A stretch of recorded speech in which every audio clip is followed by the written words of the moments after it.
자, 80페이지 볼게요. 문단 표시 안 하신 분들 문단 표시 하시고. 자, 총 5문단이네요. 첫 번째 문단부터 바로 봐볼게요. 자, 여기서는 이제 일제강점기 때가 나오네. 일제강점기에 일본은 우리나라를 사회 경제적으로 수탈하려고 했을 뿐만 아니라 아예 우리 민족을 말살하고자 했는데, 그래서 여러분 이제 역사 배우면 이제 민족 말살 정책 펼친다라고 하잖아요. 그렇죠? 그 방법으로 일본은 1911년 조선 교육령을 발표하여 일본어를 보급하고 1930년대는 학교에서의 한국어 교육과 한국어 사용을 금지하였습니다. 그래서 뭐 한국어 쓰면 이제 벌 받기도 하고 이제 그랬다 하거든요. 그래서 1937년에는 일상생활에서 한국어 사용을 금지하고 일본어만 사용하겠다라는 거죠. 그때 당시에서 그만큼 우리 민족 말살 정책을 펼쳤다라는 내용이 나오네요. 첫 번째 문장이 중심 문장, 핵심은 일제강점기고요. 이러한 상황에서 우리말을 지키는 게 이제 결코 쉬운 일 아니었는데 우리나라 사람들은 우리말을 지키기 위해서 노력을 해왔습니다. 과학계에서도 순수한 우리말을 지키기 위해 치열하게 싸웠던 사람들이 있는데 이들이 바로 조선박물연구회였다는 거죠. 이들은 순수 조선인들로 구성되었으며 우리 땅에서 자란 동식물에 한글 이름 붙이기 위해서 노력을 했대요. 그래서 여기서는 조선박물연구회가 핵심어가 되겠죠. 자, 여기서 박물학이란 동물학, 식물학, 광물학, 지질학을 통틀어 이르는 말로 본디 천연물 전체에 걸친 지식을 기록하는 것을 목적으로 하는 학문이었는데 특히 동물과 식물의 표본, 특성, 분포 등을 통합적으로 다루는 박물학자들은 박물학의 특성상 새로운 동물이나 식물을 발견했을 때 그것에 이름을 붙이는 것에 중점을 두었대요. 그래서 여기서는 뭐에 대한 설명? 박물학에 대한 설명이죠. 그래서 옆에도 빈칸 박물학입니다. 자, 우리말 탄압이 심해지는 상황에서 새로 발견된 생물에 우리말 이름을 붙이기는 어려운 일이었는데 하지만 조선 박물연구회 사람들은 조선식물향명집이라는 책을 발간하여 우리말로 된 동식물 이름을 붙이게 노력했는데 조선식물향명집은 우리나라 사람의 손으로 식물을 과학적인 방법에 따라 배열하고 또 우리나라 식물의 표준명을 정한 최초 일이라는데 의의가 있대요. 조선박물연구에서는 일본식 한자 이름인 야인과라는 이름 불렸던 야생화에 멀굴이라는 이제 우리말을 붙이기도 했고 갈참나무라는 일본이 잘못 이름 붙인 나무에 굴참나무 이렇게 바꾸기도 했다라는 거죠. 그래서 우리말 이제 이렇게 지키기 위해서 했던 노력에 대해서 나오네요. 그걸 하기 위해서 지은 책이 뭐였다? 조선식물 향명집이죠. 이와 같은 조선박물연구회의 활동은 일본의 거센 탄압에 앞서 우리 민족의 과학적 자주성을 되찾고자 했던 저항운동으로 평가할 수 있다. 게다가 아직까지도 사용되고 있는 많은 식물의 이름들은 이때 이제 정리한 것으로 영향이 이제 실로 어마어마하다라는 이제 내용이네요. 그래서 첫 번째 문장을 중심 문장으로 볼게요. 그리고 핵심어 조선박물연구회입니다. 1번에 조선 박물연구회 2번이 아닌 거요? 뭐 부정적 전혀 없죠. 그쵸? 3번이고 책 이름 뭐였죠? 조선식물 향명집 4번에 4번 야 부정적인 건 다 안 나왔죠? 그리고 5번에 오케이 2번이죠.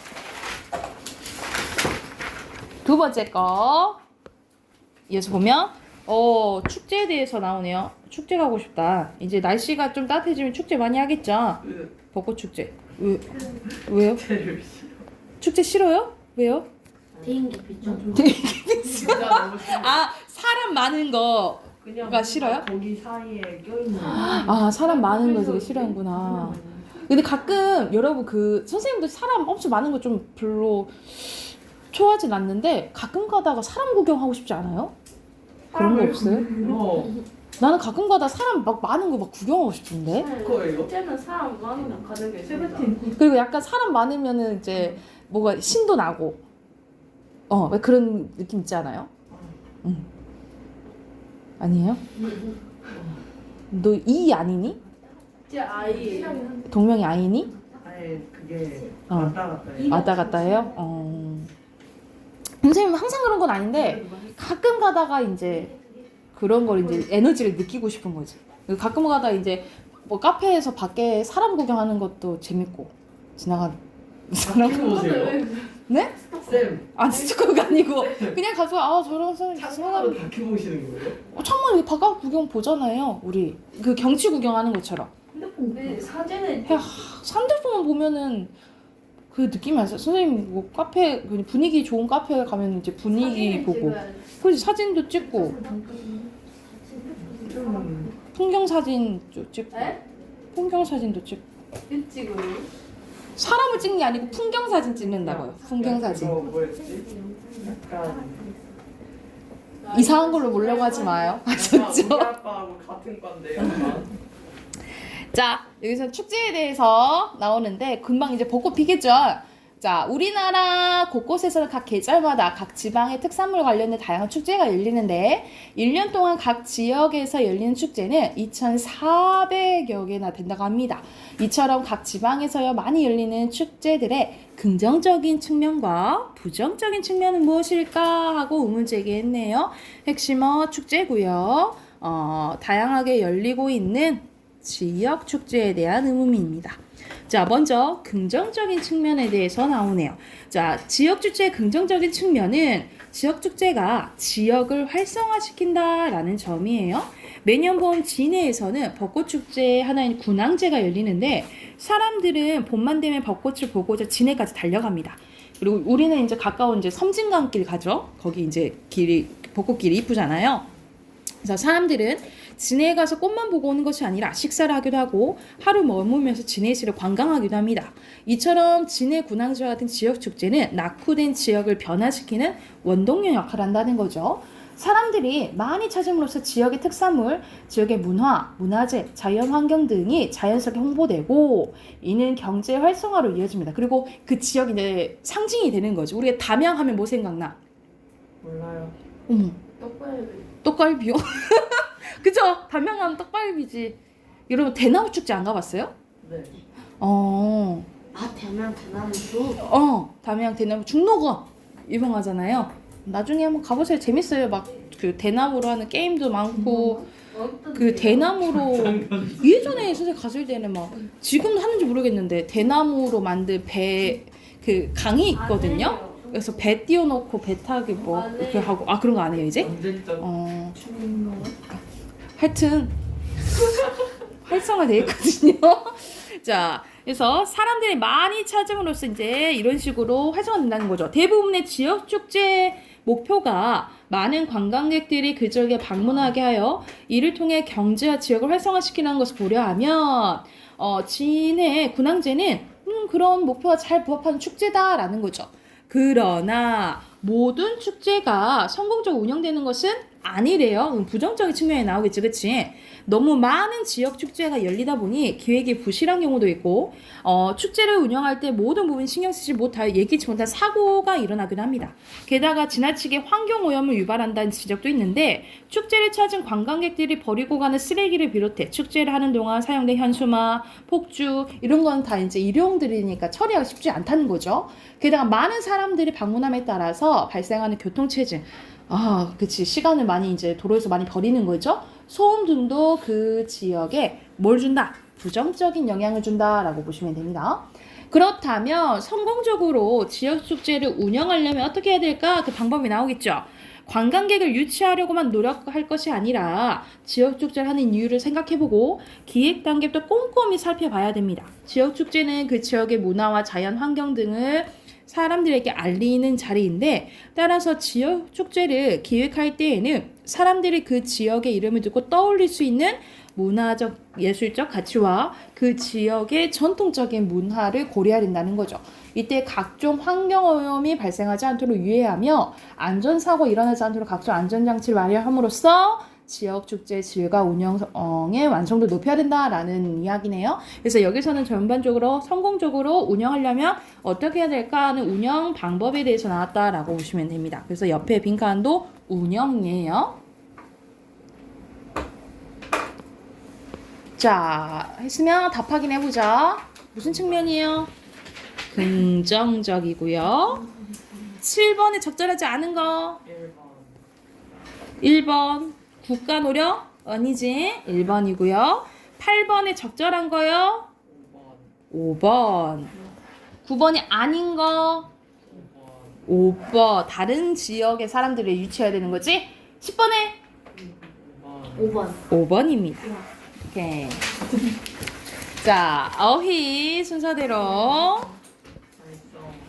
활성화, 탄압, 원동력, 변천, 1번 들어맞다, 없애다 말살가 없애다, 이바지하다 이바지하다. 8번에 표본 표본, 9번에 치열, 10번에 낙후, 유발 11번에 유발. 그리고 이렇게 이렇게. 이렇게 됐나요? 숙제로 할까요 하나? 아니요. 왜 단호하게? 어이 시험. 내일 노예 그 뭐였지? 알겠어요. 네. 문학 꺼내세요. 문학 106쪽입니다. 근데 춘향 또 춘향이 같은 거요? 이거 있잖아요. 이거. 아니 오늘 스토리는 재밌는 겁니다. 재밌는 거 말고 짧은 거. 쌤이 재밌다는 게 소설이거든. 진짜. 106이요? 네, 106쪽입니다. 돌다리? 쌤이 재밌다고 하면은 장편 소설 근데 아니야? 이번에 좀 다른데 옆에 답이 하나도 없어요. 너 답보길 바란 거 아니야? 그것부터 확인한다고 제가. 그렇죠. 우리 주아 씨도 잘 확인하시잖아요. 자, 소설의 기본적인 특징에 대해서 이제 나와 있는데, 자, 소설은 가짜 이야기죠, 그쵸? 다 지어낸 이야기예요. 그래서 첫 번째 특징, 허구성입니다. 소설은 실제로 일어난 일이 아니라 작가가 꾸며낸 이야기예요. 그래서 선생님이 작가랑 서술자는 일치할 수가 없다 했지. 왜냐하면 서술자는 가상의 이제 인물이라 가상의 인물이라 말하는 사람을 생각하시면 되겠죠, 그렇죠?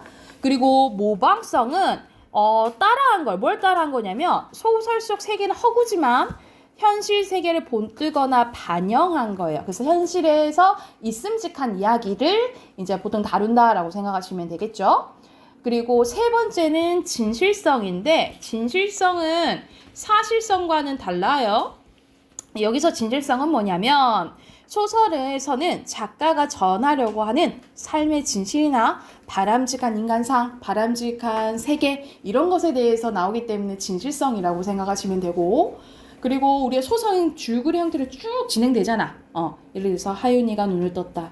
하윤이가 일어난다. 쭉 이렇게 진행되는 것을 서사성이라고 해요. 그래서 소설은 일정한 흐름에 따라서 진행되는 이야기라고 생각하시면 되고 줄거리 형태로 이루어지기 때문에 대표적인 무슨 문학?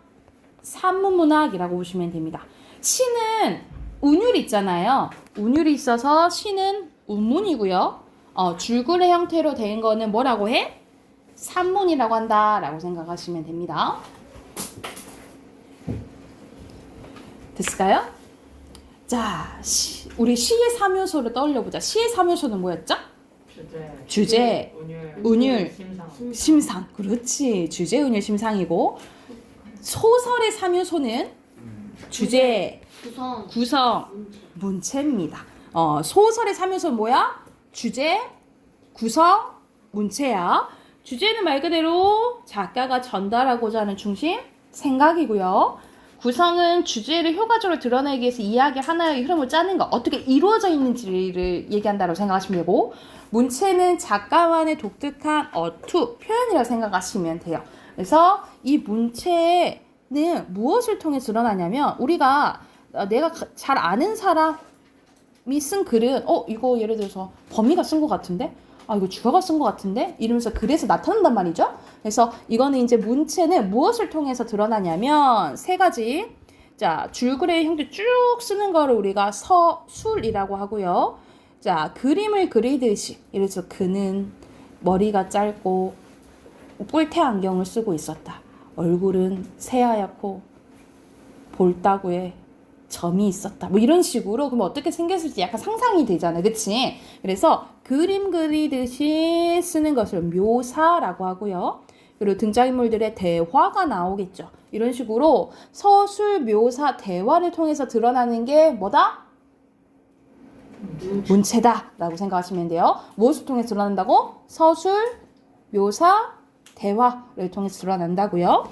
자, 구성의 3요소는 여러분이 알고 있는 인사배입니다. 인물, 사건, 배경이에요. 그냥 소설의 3요소가 아니야. 소설 구성의 3요소가 인물, 사건, 배경이에요. 그래서 인물은 소설 속에 등장하여 사건을 일으키는 사람으로 뭐 동물 등이 있고요. 사건은 말 그대로 인물들 둘러싸고 벌어지는 갈등. 그리고 배경에는 사건이 일어나는 시간과 장소, 그리고 사회적 역사적 상황을 얘기를 해요. 그래서 배경은 두 가지로 좀 나뉘신다고 생각하시면 돼요. 시간과 장소를 무슨 배경이라 하냐면 자연적 배경이라 하고요. 사회적 역사적인 배경을 뭐라 하냐면 사회적 배경. 똑과 같은 말로 시대적 배경 이렇게 얘기하기도 해요. 그래서 배경은 크게 이렇게 두 가지로 나뉘어진다 라고 보시면 되겠죠.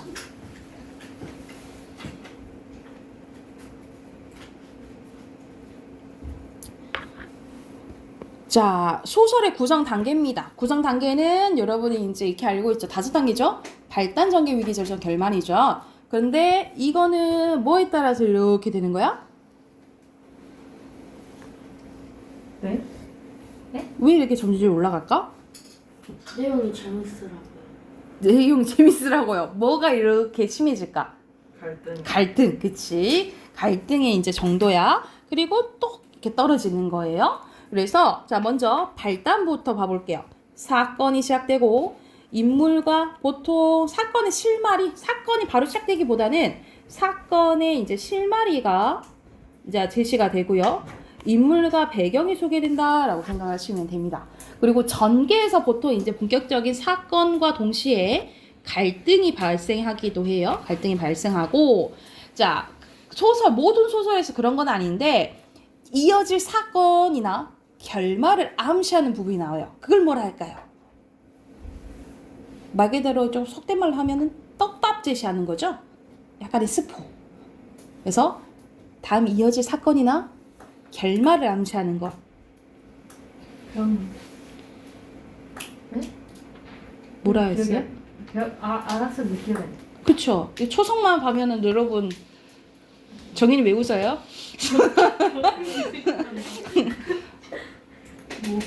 뭘까요? 힌트? 힌트 있잖아요. 힌트. 뒷글자만 알려주세요. 생각이 안 나는데 예전에. 복선이라고 해요. 그래서 복선이 제시되기도 합니다. 복선. 자, 그리고 점점점 갈등이 심해지고 긴장감 생기고 갈등의 최고조가 절정이에요. 그리고 사건 해결할 수 있는 단서가 이제 제시됩니다. 그러니까 사건 해결의 실마리가 제시되는 게 절정이라고 보시면 되고요. 결말에 사건이 마무리되고 갈등 해소가 되겠죠. 그래서 이때 마지막에 주제가 제시되고요. 주인공의 운명이 결정된다 라고 보시면 됩니다. 그래서 밑에 예시는 사랑송님과 어머니 얘기가 나오는데 여러분 이 얘기 알죠? 몰라요? 이거 유명 오키잖아. 오키는 달걀 좋아하는데 유명한 이야기인데 그래서 결국 사랑송님과 어머니 그러니까 주인공이 이 사랑송이 어머니인데 오키는 이제 5살짜리 어린 여자예요. 그래서 엄마랑 단둘이 살아요. 삼촌도 있긴 하지만 하여튼 엄마랑 아버지는 사별하셨어요. 아버지는 돌아가셨는데 그 방 안에 그 사랑방에 이제 아버지의 그러니까 지인 친구라고 하면 친구가 와서 이제 새들어 살기 시작해요. 근데 이 사랑 손님과 어머니가 서로 호감이 있는 거예요. 서로 이제 호감이 있는데 아니에요? 바람은 아니지. 아버지는 사별하셨다니까요. 돌아가셨다고. 그래서 이제 사랑 손님과 어머니가 서로 호감이 있는데 이제 결과적으로는 이제 사랑 손님 먼저 어머니께 호감 표시를 해요. 이제 편지를 이제 주는 거지. 근데 이제 어머니는 너무 힘들어해. 왜 힘들어하냐면 이때 당시가 배경이 1930년대거든요.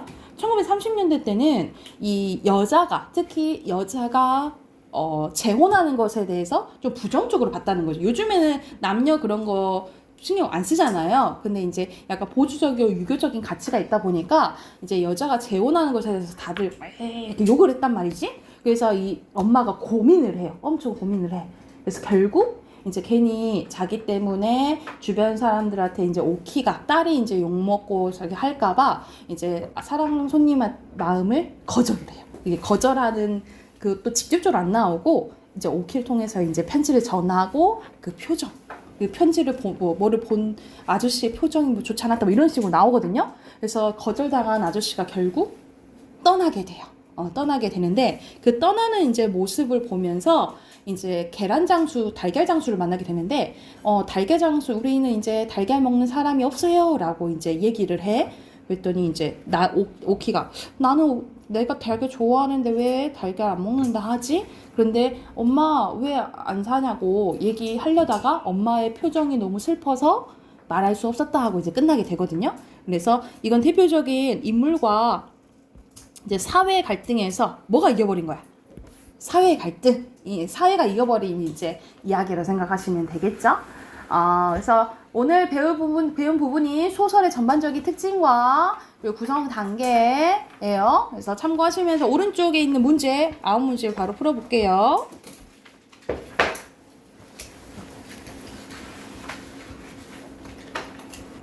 자, 답 확인해볼게요. 기숙사는 허구의 세계 맞죠? 가짜니까. 그리고 여기서는 난데없는 웃음소리와 말소리 들린다 했죠? 맞아요. 오오. 아다다와 수롱이는 인물이죠? 그리고 아다다가 돈을 버림으로써 아다다와 수롱의 갈등이 심해지는 절정이죠. 그리고 어디에 갇힌 냉옥에 갇힌 부마가 원수가 준 환약을 먹고 추위를 이겨낸 사건이고요. 순서대로 용이 어물거리며 토박이 초월 앞으로 가서 102쪽으로 갑니다. 두 개를 다 해야 하나? 자, 유능길의 기억 속의 들꽃이에요. 기억 속이라는 것은 그때를 떠올리는 거겠죠, 그쵸? 그 기억 속의 들꽃이 결과적으로 말하면 여기서 나오는 이제 명선입니다. 명선이라는 이제 여자인데 여기 배경이 6.25 전쟁 때예요. 6.25 전쟁 때 이 전쟁으로 인해서 인간이 얼마나 이제 폭력적으로 당하게 되는지에 대한 이야기로 생각하시면 돼요. 자, 내가 하면서 1인칭이네. 그래서 그리고 주인공은 명선이에요. 그래서 1인칭 관찰자 시점이라고 보시면 됩니다. 1인칭 관찰자 시점이고요. 내가 소녀를 맨 처음 발견한 것은 한나절로 끝나버린 그 우스꽝스러운 피란길을 통해서 전쟁 중이라는 것을 알 수가 있겠지. 그래서 배경이 6.25 전쟁이에요. 돌아온 바로 그 이튿날이었다. 아침이었다. 마을엔 벌써 낯선 깃발이 펄럭이고 있었다. 마을 사람들이 제 너머 학교를 향해 몰려가고 있었다. 나는 삽장을 젖히고 골목길을 나섰는데 생판 모르는 녀석이 그러니까 처음에는 얘를 남자인 줄 알아요. 이게 남자처럼 보여서 남자인 줄 알아요. 간드러진 소리로 나를 부르고 있었다. 주제꼴은 꾀지지해도 곱살스러운 얼굴에 꼭 계집애처럼 생긴 녀석이었다. 그러니까 처음에는 남자인 줄 안 거죠. 우선 생김새에서 풍기는 어딘지 모르게 도시 아이다운 냄새가 나를 당황토록 만들었다.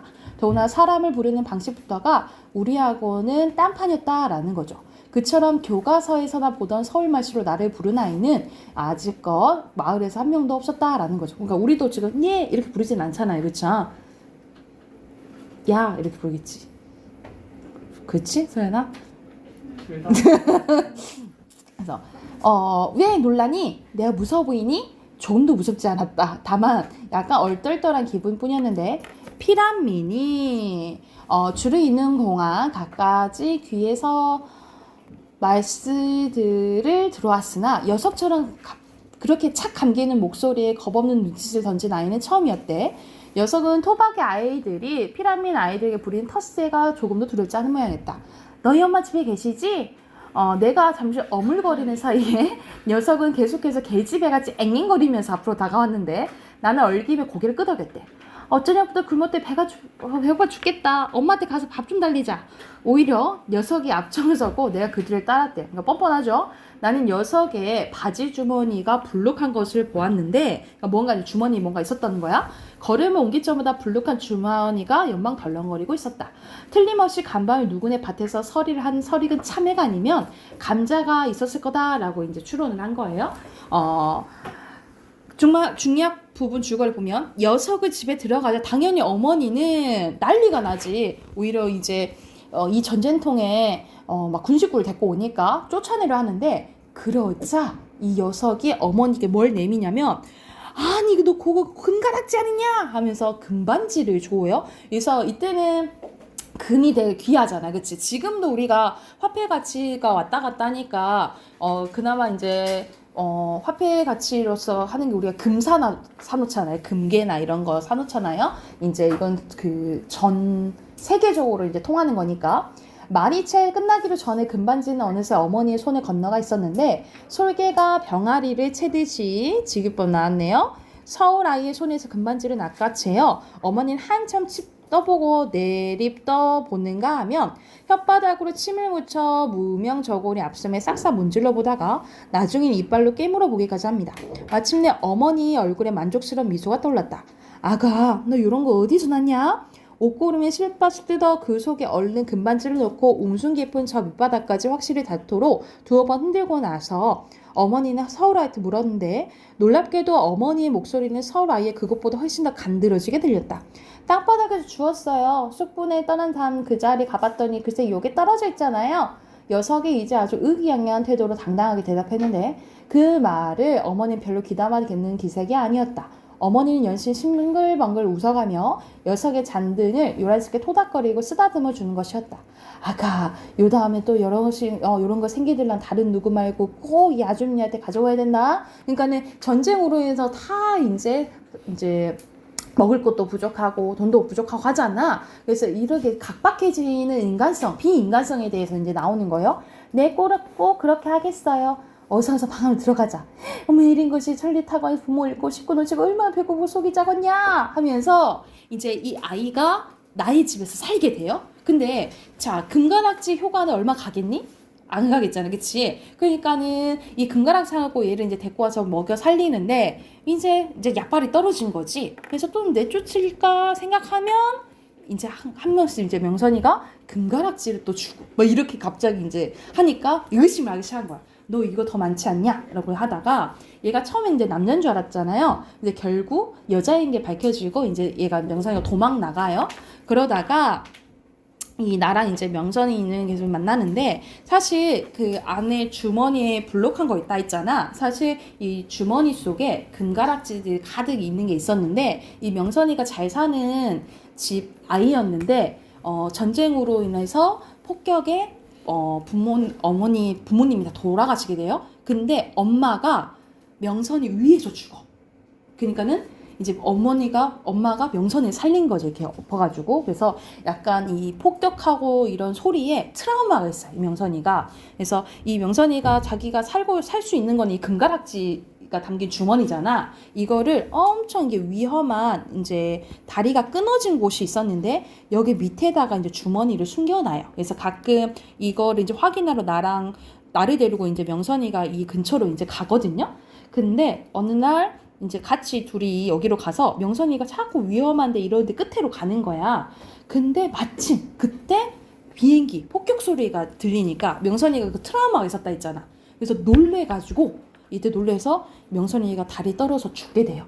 죽게 되는데 나중에 나가 다시 이 다리를 가게 돼요. 다리를 가서 명선이가 저게 뭔데 자꾸 저쪽에 끝에를 갔었을까? 라고 해서 이 끝에 가보니까 이 주머니가 있었던 거야. 그래서 주머니를 꺼내면서 놓치고 끝나게 돼요. 놓치고 이제 그걸 이제 놓치고 끝나게 돼서 그때 이제 명선이를 떠올리면서 쓴 소설이라고 생각하시면 됩니다. 그래서 여기서는 6.25 전쟁으로 인해서 이 한 인간이 얼마나 참혹한 이제 삶을 살게 되었는지 그거에 대해서 이제 이야기한 소설이라고 생각하시면 돼요. 그래서 중심 인물은 여기서는 나랑 명선이랑 어머니가 나오고요. 이제 배경은 이제 골목길에서 만나죠. 그리고 이제 집에 오게 되는 거죠. 골목길 다음에. 그리고 시대적 배경은 6.25 전쟁 중이라고 했죠. 그리고 주제 써놓을게요. 주제는 전쟁으로 인한 명선이의 비극적인 삶 또는 인간성을 파괴하는 전쟁의 폭력성에 대해서 얘기했다라고 보시면 됩니다. 주제 쓰시고 밑에 네 문제 푸세요.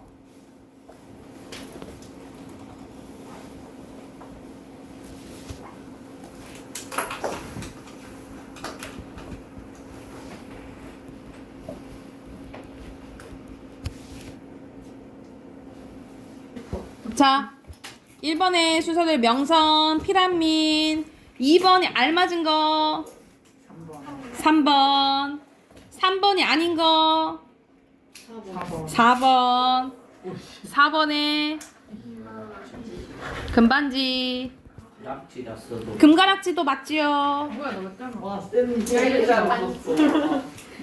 가락지라 근데. 근데 여기서는 여긴 금가락지도 나왔고 금반지도 나왔어. 진짜요? 응, 그래 이 자식아. 둘 다 맞았어. 금가락지라는 거. 네. 너 맞아.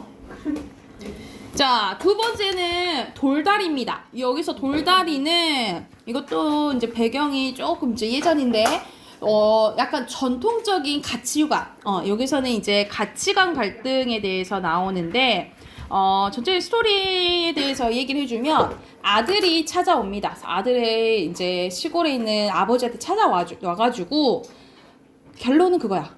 돈 빌려주세요. 땅 팔아가지고 돈 좀 주세요. 라고 하는데 그거에 대해서 예빈이 같은. 얘기하는 부분이라 보시면 돼요. 자, 봐보면 아들은 게다가 의사인 아들은 잘 나가는 이제 의사인 거야. 마치 환자에게 치료 방법을 이르듯이 냉정히 차근차근 이야기를 시작했는데, 자, 여기서는 이제 아들이라고 표현했으니까 이제 3인칭이겠죠? 그리고 결과적으로 얘기하면 이제 전지적 이제 작가 시점이에요. 외아들인 자기가 부모님을 진작 모시지 못한 것이 잘못했고 한 집에 모이려면 자기가 병원을 버리기보다는 부모님이 농토를 버리시고 서울로 오시는 것이 순리며, 병원은 나날이 환자가 늘어가나 입원실이 부족되어 오는 환자의 3분의 1밖에 수용 못하는 거, 그리고 지금 시국에 큰 건물을 새로 짓기가 거의 불가능한 일인 거, 마침 교통 편한 자리에 3층 양옥이 하나 나와 있었는데 인쇄소였던 집이 전체가 콘크리트여서 방화 방공으로 가치가 충분히고, 그러니까 튼튼한 건물이라는 거죠. 3층은 살림집과 직공들의 합숙실로 꾸미었던 것이라 입원실로 변장하게 용이한 거, 각 층에 수도, 가스가 다 들어와 있다라는 거죠. 그러면서 가격은 염한 거, 염하기는 하나 32,000원이라는 거죠. 우와, 진짜 싸다라고 생각하겠지만 여기서는 이제 내가 볼 때는 한 억대 되는 것 같아요. 억대 되겠지. 지금은 병원을 팔면 15,000원쯤 받겠지만 그것은 새 집을 고치는 데와 수술실의 기계를 완비하는 데 다 들어갈 것이니 집값 32,000원이 따로 필요하다 이 말이야. 이건 어차피 나갈 돈이고 진짜 32,000원이 더 필요하다라는 거예요. 그래서 시골에 땅을 둔 데야 1년에 고작 3,000원의 이득이 나니까 땅을 오히려 팔아다가 병원만 확장해 놓으면 적어도 1년에 10,000원은 이익을 뽑을 수 있다라는 거죠. 그래서 돈만 있으면 땅을 이담해라도 서울 가까이 얼마든지 좋은 것을 살 수 있으니까 지금 아버지가 갖고 있는 땅 다 팔아가지고 저 좀 주세요 라고 이제 얘기하러 온 거예요. 아버지는 아들의 의견을 끝까지 잠잠히 들었다. 그리고 점심이나 먹어라. 나도 좀 생각해봐야겠다. 대답해야겠다. 그러니까는 단번에 응, 안 돼. 이렇게 한 게 아니고 또 아버지는 그래도 생각해 보신다라고 해요. 하고는 다시 게을로 나갔고 떨어졌던 다리돌을 올려놓고 들어와 그도 점심상을 받았다. 점심을 자시면서였다. 요즘 사람은 힘도 줄었나 봐. 그 다리 처음 놀 때 내가 어렸을 때 봤는데 불과 연암에서 더늘던 돌인데 장정 수십 명이나 한나절 씨름하더니 하면서 이제 돌다리, 이제 그 마을에 이제 돌다리가 있는데 그 돌다리를 이제 고치는 이제 상황이라 생각을 하시면 돼요. 그래서 그 얘기를 듣고 이제 아들이 뭐라 하냐면, 아니 돌다리 말고 나무다리가 따로 있는데 돌다리는 왜 고치시나요? 라고 하니까, 너도 그런 소리 하는구나. 나무가 돌만 하거든? 너 그 다리에서 고기 잡던 생각도 안 나냐? 그러니까는 아버지에게 돌다리는 그냥 돌다리가 아닌 거죠. 왜냐면 그 생애를 같이 해왔다라는 거, 그만큼 의미가 있는 거죠. 서울로 공부 갈 때 그 다리 건너고 떠나던 생각 안 나니? 시제 사람들은 모두 인정이라는 게 사람한테만 쓰는 줄 알더라. 내 할아버지 산소의 상도를 그 다리로 건네다 보셨고 내 전차를 끼고 그 다리로 그르려 댕겼다. 네 어미도 그 다리로 가말 타고 내한테 왔어. 내 집한테 왔어. 엄마도 시집 이렇게 왔다는 거죠. 나 죽건 그 다리로 건네다 묻어라. 난 서울 갈 생각 없다 하고 이제 거절을 하신 거죠. 네? 천금이 쏟아진데도 난 땅을 못 팔겠다. 내 아버님께서 손수 이룩하신 걸 내 돈으로 본 밭이고 내 할아버지께서 손수 피땀을 흘려 모으신 돈으로 장만하신 논들이야.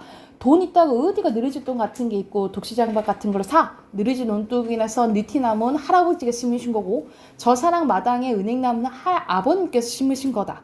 그 나무 밑에 설 때마다 난 어른들의 동상인 다름없는 경건한 마음으로 쏟아 우러러본다. 땅이란 어떻게 이해를 따져서 사고 팔고 하느냐. 그러니까 아들한테는 그냥 땅은 그냥 사고 파는 거, 그냥 현실의 물질적인 가치인 거예요. 근데 아버지한테는 물질적인 가치인 게 아니라 정신적인 가치가 이제 담겨져 있다라고 생각하시면 되겠죠.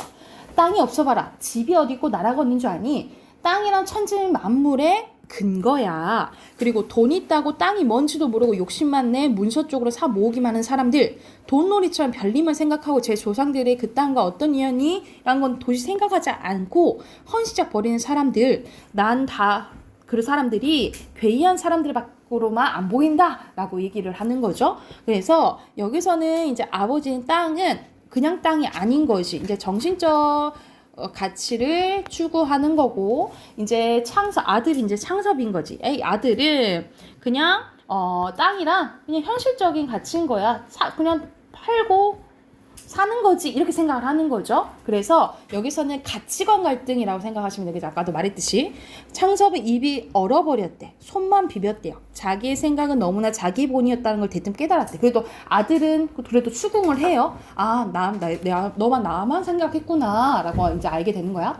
땅에는 이해를 초월한 일종의 종교적 신념을 가진 아버지에게 아들의 이단적인 계획이 융납되니 만무였다 하면서 이제 마지막에 이제 아버지가 거절하고 아들은 이제 그냥 아버지의 이제 생각을 존중하고 떠나게 되고 끝나는 이야기라 생각하시면 됩니다. 자, 그래서 여기 중심은 간단하죠? 아들과 아버지죠. 그리고 배경은 집이에요. 그래서 여기서 주제는 땅의 진정한 의미와 돈만 생각하는 물질 만능주의에 대한 비판이 드러난다라고 보시면 됩니다.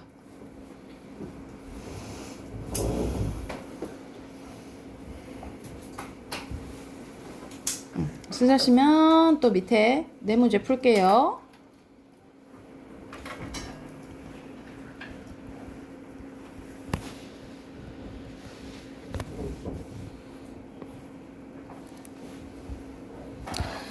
자, 답박인 아버지 땅 6번이 아닌 거요. 3번 생각해 본다 했죠, 그쵸? 그리고 7번에 5번 마지막에 나무다리입니다. 나도 아들이라 했는데. 네? 돌다리. 앞에 돌다리 나왔잖아. 나 모르겠어. 난 적어줘. 아무. 내가 재밌는데요? 아니 모르는 거 같아. 문법. 답 확인할게요. 네.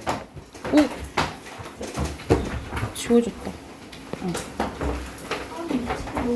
96쪽이죠? 네. 목포책 어디인지 모르겠어요. 와, 근데 문장 속일 거래요. 96쪽 답 확인하겠습니다.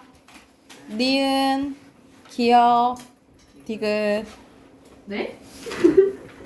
파도가 넘칠 때는 파도가 넘칠 때는 소리도 없이 소리도 없이 성준이가 정직. 형준이가 정직함. 귀여워. 됐나요? 아니 제가 의도적으로 그런 게 아니에요. 이제 문제가 있네요. 문제. 귀여워. 이 드러난 거죠? 주어, 를, 목적어, 이, 부사어, 는, 관형어. 와, 두 개를 맞았어. 아니 이게 좀 문제가 있어요. 문제가 있다. 문제. 서술어, 서술들. 서술철, 직접 인용. 직접 인용, 간접 인용. 간접 인용. 맞았어. 자, 주어 서술어면 뒤에가 서술절이라고요. 자, 그리고 이건 잘 봐야 됩니다. 라곤이 직접 인용이니까 큰 따옴표 있어야 돼요. 제가 그 짐을 짐을 가져오겠습니다. 가져오겠습니다. 적으세요. 라고 하고 점 라고. 큰 따옴표 하고 라고 말하였다. 간접 인용은 큰 따옴표 없이. 근데 대명사랑 자식을 써야 돼요. 종호는 자기예요. 그 집을 집이란다. 짐을 짐을 가져 오겠다고 가져오겠다고 다섯 개 맞았어. 오겠다고. 좀 문제인데. 이 정도면 됐다. 다섯 개. 됐나요? 자, 99쪽부터 문제 푸셔야 되죠? 아니요. 99쪽부터 102쪽까지 지금 문제 풉니다. 문제 풀고 답 확인해 봅시다. 순간적으로 진짜 빨리. 다음 건 처음. 자, 99쪽부터 같이 한번 봐봅시다. 네. 자, 1번의 문장의 구조에 대한 설명으로 알맞지 않은 것은 여기서는 5번이죠. 하나의 문장 성분처럼 안고 있는 것은 아는 문장이지, 그치? 그리고 주어와 서술의 관계 바르게 표시한 거. 여기서는 서술어 하나밖에 없네. 주어 없어요. 꽃이 피었다. 그리고 눈이 녹았다. 여기 3번 맞네, 그치? 수경이는 놀랐다죠?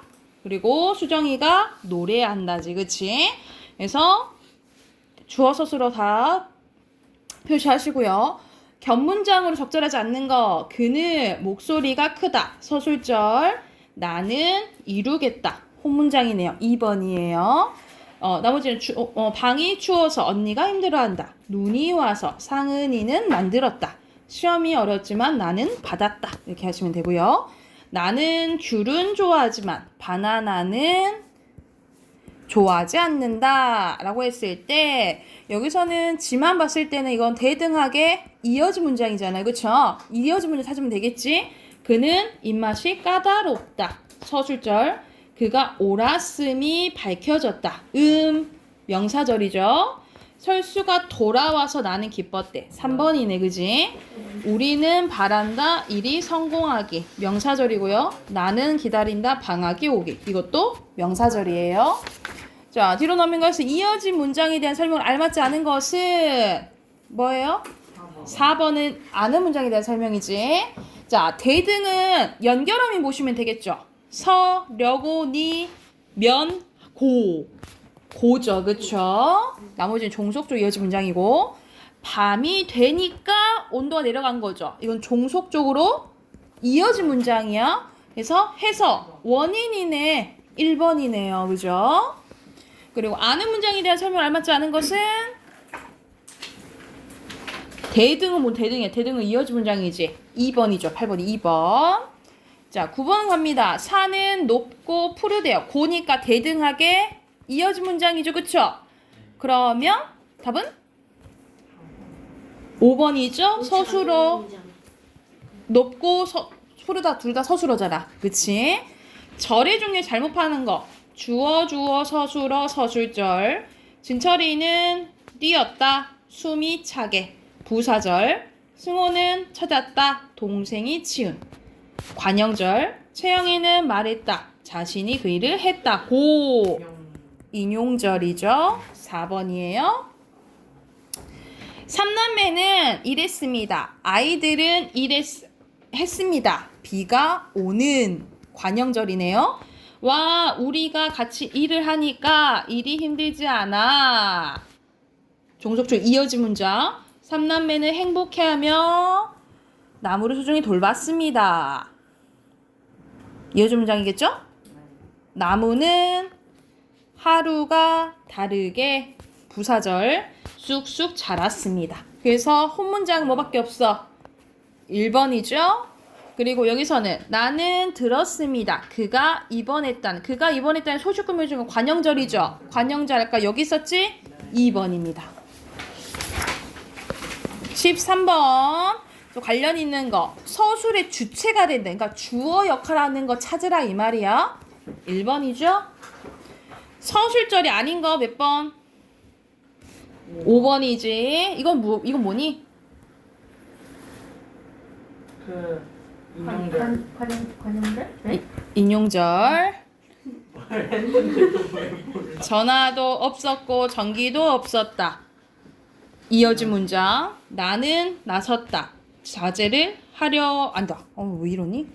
하려고 집을 나섰다. 려고니까 이어진 문장. 일이 생겼어. 어떤 일? 네가 놀랄 일. 관형절이죠? 아는 문장.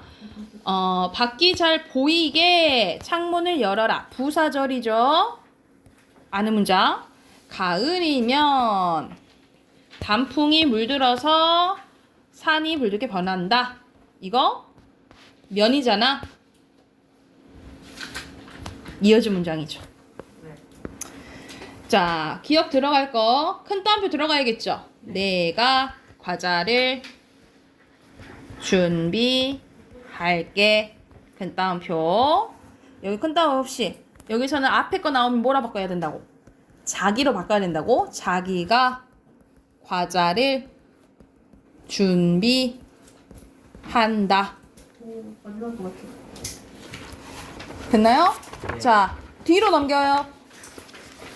어디로 가냐면 152쪽으로 갑니다. 여러분 152쪽부터 152쪽 보이는데요. 돼 있어요? 네. 그러면 150 거기까지 돼 있나요? 155쪽까지 돼 있나요? 그럼 156쪽 가요. 156쪽부터 159쪽까지 풉니다. 지금요?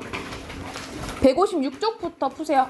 뭐지? 예빈아 156쪽부터 풀어 그러면. 156쪽부터 159쪽까지 푸시면 돼요. 아니 왜 이렇게 빨라? 해요. 네. 내가 그린 거야. 오늘 너김 있냐고. 이거 어쩔 수가 없잖아. 3분의 1 확률인데. 1번에 순서대로 XOO 서술어의 개수죠. 순서대로 홑, 겹, 홑, 겹, 대등, 종소, 먼저 반대로 코가 길다, 서술절, 충무공이 만든 관형절, 오늘이 그날이다 라고 인용절, 공기가 잘 통하게 부사절, 눈치가 없음 명사절, 소리도 없이 부사절, 마음이 아팠다 서술절, 그 일을 했음 명사절. 미안해. 내가 붙어요. 내가 그 일을 했음까지 명사절. 그리고 아빠가 사주신 관형절입니다. 소리가 너무 많이 나온다. 순서대로 또 X, O, 서술 아니죠? 겹, 홑, 겹. 종속, 대등, 종속, 대등. 자꾸 이렇게 종대 대종대 순서대로 기역, 디귿, 니은, 기역, 디귿. 자, 여기까지 내일 어휘 외우시고 문장 성문 공부해 오세요. 아셨죠?